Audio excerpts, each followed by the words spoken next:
Hi guys, welcome back to my channel, and if you're new here, thank you so much.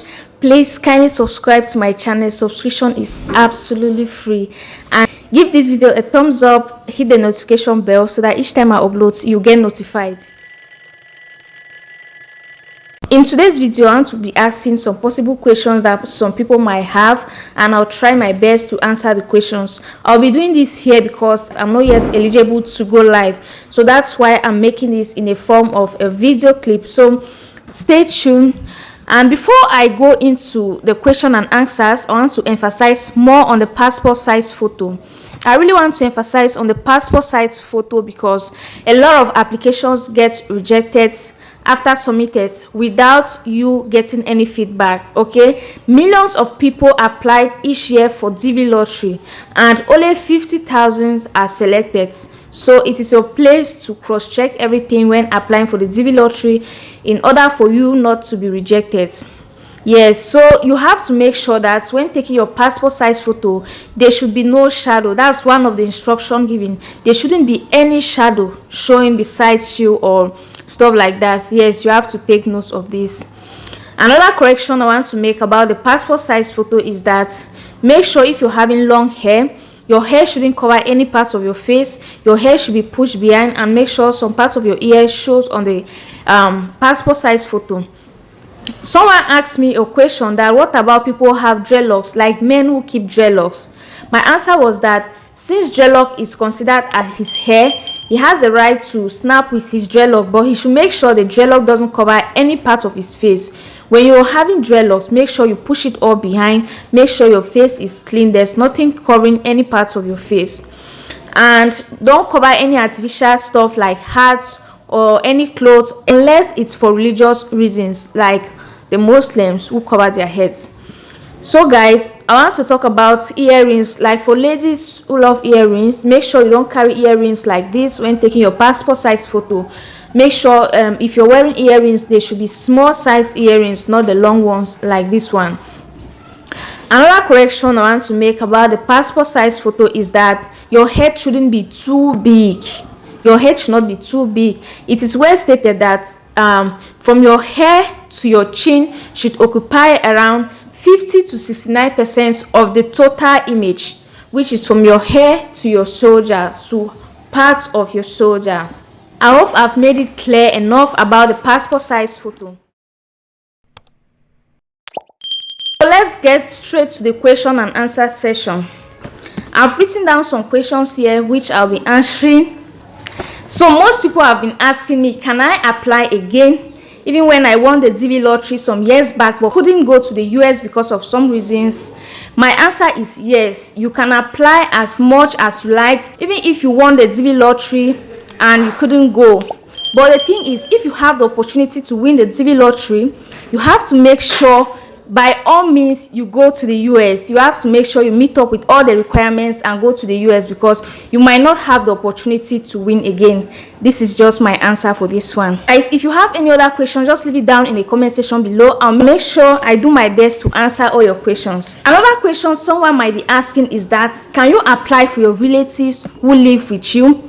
My answer is no, you cannot apply for your relatives who live with you, even if it's a child you're taking care of. The only person you can add in your application is your biological child or a child that is legally adopted by you.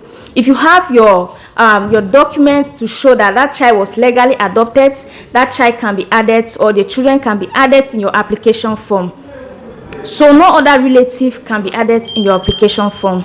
Someone asked me this morning that, what if I don't want my child to go with me? Must I add them in my DV lottery application? My answer is, if you in future you like your child to meet you in the US, then you have to include their names in the application.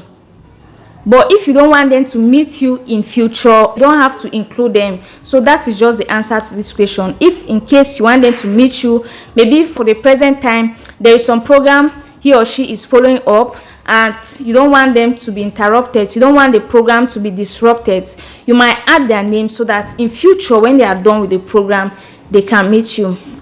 That's my answer for this question. Okay guys, for the vocational training courses, if you have your vocational training certificate, you must at least have your work experience. Your work experience is so much required.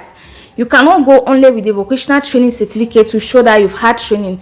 Your work experience is required as well. Another question someone might be asking is that what if you applied as a married couple and later on you won the lottery and your partner refuses to follow you to the US? So the answer is they'll grant the visa for you, but the only thing is your partner has to give his or her consent.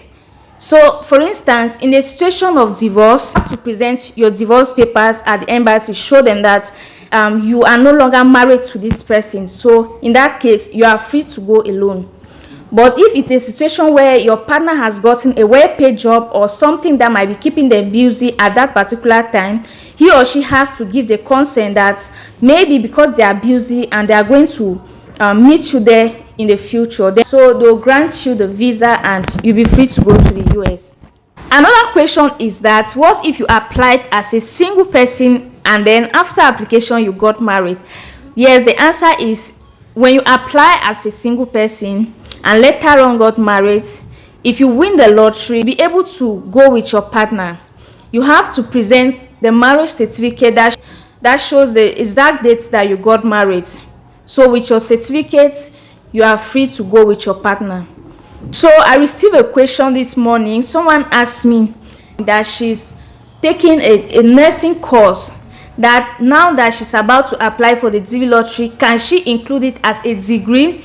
My answer is, if you already have your high school diploma, you can include your high school diploma. Since this one is not yet complete, you can just put in the space of qualification, you can just put your high school diploma, because you are not sure if you'll be granted this certificate, or you are not sure if you actually graduate or you get your certificate. So it's good to apply with your current qualification. If it's your high school diploma, if it's your degree, you can ask your degree, you can ask your high school diploma. And for those who, for example, are still in the high school, looking forward to their high school final exam or their high school certificate, you can apply if you are sure that you are going to make it. When you apply and you are opportune to finish your high school, then you are free to go. Or if you apply and you win without having your high school certificate, then you won't go unless you have your vocational training certificate and your work experience. So these are some of the questions I wanted to answer here. If you have any other questions to ask, please leave it down in the comment section below. As time goes, I'll give you more tips, I'll give you more updates, I'll answer more questions. So with this being said, I'm done for today. On my next video, I'll be talking about how you can apply for the DV lottery with your Android phone, and I'll also be sharing with you guys the official link for the DV lottery program. Stay tuned for more videos. Subscribe if you haven't. Give this video a thumbs up. You can share if you like, and I'm going to see you guys on my next video. Bye.